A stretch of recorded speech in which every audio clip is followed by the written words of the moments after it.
Assalamualaikum warahmatullahi wabarakatuh. Halo semuanya, perkenalkan nama saya Muhammad Diki Pratama, mahasiswa Universitas Hasan Indonesia, angkatan 2020 dengan nomor induk mahasiswa 22003021113. Di sini saya akan menjelaskan buku kerja 789 dari mata kuliah Kewirausahaan 2. Ya, langsung saja kita ke buku kerja yang pertama, yaitu buku kerja ke-7. Di sini ada produk atau jasanya Bajigur Yahut, unit usahanya beverage. Di sini ada 3 bagian, yaitu langkah-langkah, kriteria kinerja, hasil atau rekaman. Langkah-langkah pertama, ada identifikasi isu-isu etik dan legal yang dihadapi perusahaan baru. Kriteria kinerjanya 1.1 budaya etik yang kuat dibangun pada perusahaannya. Hasil atau rekamannya, membangun budaya etik dapat mencakupi lead by example, mengembangkan code of conduct, kode etik. Lalu budaya etik yang kuat dapat mencakupi akses modal yang lebih baik, meningkatkan loyalitas pelanggan, dan menghindari potensi sanksi. Berikutnya di 1.2, notaris untuk perusahaan, dipilih sesuai bidang bisnis. Notaris untuk perusahaan ini ada objektif. Lalu 1.3, perjanjian para founders disiapkan sebagai kesepakatan pendiri. Perjanjian para founders dapat mencakupi yaitu sifat bisnis prospektif, bentuk hukum kepemilikan bisnis. Lalu 1.4, perselisihan hukum dihindari. Perselisihan hukum dapat dihindari dengan memenuhi semua kewajiban kontrak, hindari undercapitalization, dapatkan semuanya secara tertulis, tetapkan standar. Lalu kesepakatan hukum. Kesepakatan hukum itu ada perjanjian non-disclosure, mengikat karyawan atau pihak lain seperti pemasok untuk tidak mengungkapkan rahasia dagang perusahaan. Lalu perjanjian mencegah seseorang bersaing dengan mantan majikan untuk jangka waktu tertentu. Lalu di nomor 2, memilih bentuk organisasi. 2.1, bentuk organisasi bisnis diidentifikasi. Bentuk organisasi dapat mencakupi sole proprietorship, kepemilikan tunggal. Lalu 2.2, isu-isu dipertimbangkan dalam memilih bentuk hukum kepemilikan bisnis. Isu-isu memilih bentuk organisasi dapat mencakupi biaya pendirian dan pemeliharaan formulir hukum, sejauh mana aset pribadi dapat dimatikan dari kewajiban bisnis. Lalu nomor 3, mendapatkan lisensi dan izin usaha. 3.1, persyaratan izin usaha dipenuhi, yaitu syarat-syarat mengajukan SIUP online untuk perusahaan perseorangan. Kewajibannya ada fotokopi KTP pemegang saham perusahaan, fotokopi NPWP, fotokopi SITU, neraca perusahaan, materai 6000, foto direktur utama atau penanggung jawab atau pemilik perusahaan dengan ukuran 4x6 2 lembar, surat izin lain terkait usaha yang dijalankan. Lalu 3.2, izin pajak penjualan diajukan. Izin pajak penjualan adalah prinsip pungutan pajak. Ada prinsip persamaan, keadilan dan kemampuan, equality, equity dan ability, prinsip kepastian, certainty, prinsip kenyamanan dan pembayaran, convenience of payment, lalu prinsip efisiensi, economic of collection. 3.3, izin dan izin kerja profesional dan pekerjaan didapatkan. Izin dan izin kerja profesional dan pekerjaan dapat mencakupi yaitu pertama, Undang-Undang Nomor 36 Tahun 2009 tentang Kesehatan. Yang kedua, Peraturan Badan Pengawas Obat dan Makanan atau BPOM Nomor 31 Tahun 2018 tentang label pangan olahan. Yang ketiga, ada Undang-Undang Nomor 3 Tahun 1982 tentang wajib daftar perusahaan. Dan yang terakhir, ada Peraturan Menteri Perdagangan Nomor 46 Tahun 2009 tentang perubahan atas Peraturan Menteri Perdagangan Republik Indonesia tentang penerbitan surat izin. Oke, berikutnya ada buku kerja yang kedua, yaitu buku kerja 8. Unit usahanya adalah Bajigur Yahut. Produk atau jasanya beverage. Tanggal 16 November 2022. Di sini ada 3 bagian, ada elemen, kriteria unjuk kerja, dan status. Status itu ada 3, baik, sedang, atau kurang. Oke, yang pertama, identifikasi pengelolaan keuangan. 1.1, tujuan keuangan perusahaan diidentifikasi menurut profitabilitasnya baik, likuiditasnya baik, efisiensinya baik, dan stabilitasnya sedang.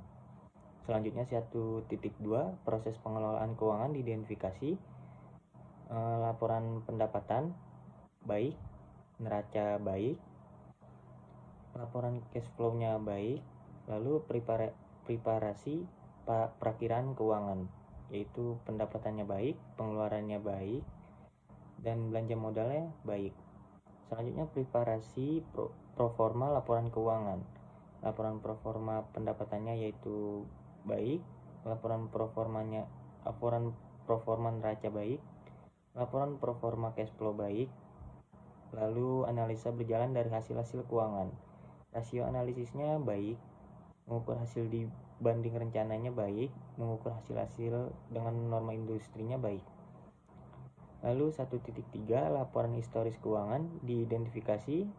Yang pertama, laporan keuangan itu statusnya baik, neraca juga baik, lalu laporan cash flow-nya juga baik. Selanjutnya 1.4, perakiraan keuangan diidentifikasi. Yang pertama, laporan keuangan historis perusahaan diikuti oleh persiapan perakiraan. Statusnya baik, perkiraan penjualan untuk perusahaan baru didasarkan pada perkiraan penjualan dan rata-rata industri yang baik atau pengalaman memulai usaha sejenis. Statusnya baik. Selanjutnya, perkiraan penjualan untuk perusahaan yang ada didasarkan pada 1. Catatan penjualan terdahulu, 2. Kapasitas produksi, dan permintaan produk saat ini. Dan yang ketiga, faktor apapun yang akan mempengaruhi kapasitas produk dan permintaan produk masa depannya. Statusnya yaitu baik. Selanjutnya nomor 2, identifikasi proforma laporan keuangan. 2.1, laporan proforma diidentifikasi menurut proforma laba rugi, statusnya sedang, proforma pendapatan statusnya baik, proforma neraca statusnya baik, dan proforma arus kas statusnya baik. 2.2, rasio analisis diidentifikasi likuiditasnya, efisiensi operasi, profitabilitas, yaitu statusnya sedang.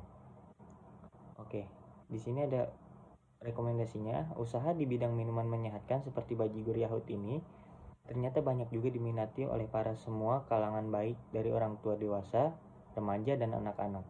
Segmen pasarnya yang luas membuat usaha ini sangat menjanjikan untuk dijalani. Bisnis ini juga bisa dimulai dengan modal yang sangat murah dan mudah untuk membuatnya. Yang selanjutnya ada buku kerja yang ketiga atau yang terakhir, buku kerja 9. Unit usahanya beverage, produk atau jasanya yaitu Bajigur Yahut. Oke, di sini ada 3 bagian, ada langkah, kriteria kinerja, dan hasil atau rekaman hasilnya. 1. Rencana staffing. Kriteria kinerjanya yaitu ada 1.1, kategori okupasi, diidentifikasi sesuai dengan persyaratan bisnis, bagaimana diuraikan dalam rencana bisnis. 1.2, tanggung jawab okupasi. 1.3, tugas okupasi. 1.4, persyaratan okupasi. 1.5, kebutuhan pelatihan okupasi. 1.6, jumlah tenaga kerja diidentifikasi untuk setiap okupasi. 1.7, perkiraan mulai bekerja diidentifikasi untuk setiap okupasi. 1.8, FTE, full time equivalent, diidentifikasi untuk setiap okupasi. 1.9, perkiraan durasi kontrak diidentifikasi untuk setiap okupasi. Hasil atau rekaman hasilnya saya jelaskan di akhir buku kerja ini. Selanjutnya nomor 2, rekrutmen, pelantikan, pelatihan, dan mempertahankan tim. 2.1, rencana seleksi dibuat berdasarkan kriteria seleksi, kebutuhan bisnis, dan persyaratan hukum. Rencana seleksinya ada mengiklankan lowongan untuk kebutuhan staf, mengadakan panel seleksi, mengembangkan pertanyaan wawancara, pelamar terpilih, jadwalkan wawancara dan beritahu orang yang relevan tentang waktu, tanggal, dan tempat. Selanjutnya 2.2, proses seleksi dilakukan sesuai dengan kebijakan dan prosedur bisnis. Proses seleksi mencakup proses wawancara dan menilai kandidat berdasarkan kriteria seleksi yang disepakati. Diskusi penilaian dengan anggota panel seleksi lainnya. 2.3, internalisasi atau induksi anggota tim dilakukan untuk menyadari tanggung jawab dan persyaratan kinerja mereka, sesegera mungkin dan mengambil kesempatan untuk melatih anggota tim yang tidak terbiasa dengan prosedur bisnis. Internalisasi atau induksi anggota tim mencakupi menyediakan kandidat yang berhasil dengan kontrak kerja dan dokumentasi lainnya, memberitahu manajer dan tim kerja tentang penunjukan baru. Selanjutnya memberitahu manajer dan staf tentang tanggal mulai kandidat dan membuat pengaturan administratif yang diperlukan untuk pembayaran dan pencatatan karyawan. Lalu mengatur pelantikan kandidat yang berhasil sesuai dengan kebijakan organisasi. Nomor 3, memenuhi kewajiban hubungan industrial. 3.1 Hak dan kewajiban di tempat kerja dari pemberi kerja dan karyawan. Diidentifikasi sesuai dengan persyaratan hukum dan kode praktik. Hak dan kewajiban di tempat kerja dari pemberi kerja dan karyawan mencakupi hak yang pertama adalah hak memperoleh upah, hak mendapatkan kesempatan dan perlakuan yang sama, hak mendapatkan pelatihan kerja, hak penempatan tenaga kerja, hak memiliki waktu kerja yang sesuai, hak mendapatkan kesehatan dan keselamatan kerja, hak untuk cuti, dan yang terakhir ada hak khusus karyawan perempuan. Kewajibannya adalah kewajiban ketaatan, kewajiban konfidensialitas, dan kewajiban loyalitas. 3.2 Prinsip hubungan industrial dikembangkan secara positif dan konstruktif. Prinsip hubungan industrial mencakupi yaitu kemitraan yang saling menguntungkan, pekerja atau buruh dan pengusaha sebagai mitra yang saling tergantung dan membutuhkan, hubungan fungsional dan pembagian tugas, kekeluargaan, penciptaan ketenangan berusaha dan ketentraman bekerja, peningkatan produktivitas, dan peningkatan kesejahteraan bersama. 4. Mengelola staf. 4.1 Alasan pengembangan staf diidentifikasi. Alasannya adalah efisiensi, konsistensi, mengatasi kelemahan, dan kepercayaan diri. 4.2 Strategi dan program pengembangan staf dikembangkan. Strategi pengembangan staf yaitu memberikan kesempatan pada setiap karyawan untuk menyalurkan ide dan gagasan pribadi mereka, memberikan penghargaan atau reward kepada karyawan, mengadakan program pelatihan bagi karyawan. Programnya ada pelatihan dan pengembangan profesi. 4.3 Program pelatihan dilakukan yaitu pelatihan induksi, orientasi pekerjaan, in-service education. 4.4 Evaluasi dilakukan terhadap strategi dan program pengembangan staf dievaluasi. Evaluasinya identifikasi dan melibatkan pemangku kepentingan utama dan menjelaskan kegiatan dan tujuan pengembangan staf. Selanjutnya nomor 5 meninjau kinerja tim. 5.1 Hasil kinerja diidentifikasi kesesuaiannya dengan kinerja bisnis. Hasil kinerjanya adalah pencapaian tujuan dan sasaran yang telah ditentukan sebelumnya, efisiensi penggunaan sumber daya dalam menghasilkan barang dan jasa, dan kualitas barang dan jasa. 5.2 Kompetensi diidentifikasi untuk meningkatkan kerja tim. Kompetensinya adalah pengetahuan, keterampilan, dan sikap. 5.3 Tingkat pergantian staf diidentifikasi. Tingkat pergantian stafnya adalah rendah, kurang dari 15%. Kekompakan tim diidentifikasi dalam meningkatkan kinerja proyek secara keseluruhan. Kekompakan tim ialah kolaborasi, kerjasama. Selanjutnya rencana staffing, organisasi atau proyek bajigur Yahud, alamat atau lokasinya di Jalan Raya Citayam. Di sini ada kategori okupasinya, tanggung jawabnya, tugas, persyaratan, kebutuhan pelatihan, jumlah tenaga kerja yang dibutuhkan, perkiraan mulai bekerja, full time equivalennya, perkiraan durasi kontraknya. Yang pertama ada bartender, bertanggung jawab atas pembuatan produk yang akan dijual kepada konsumen yaitu bajigur dan bertanggung jawab dengan area kerjanya. Tugasnya membuat bajigur dan memenuhi keinginan konsumen dan memastikan bahwa produk yang dibuat selalu konsisten rasanya.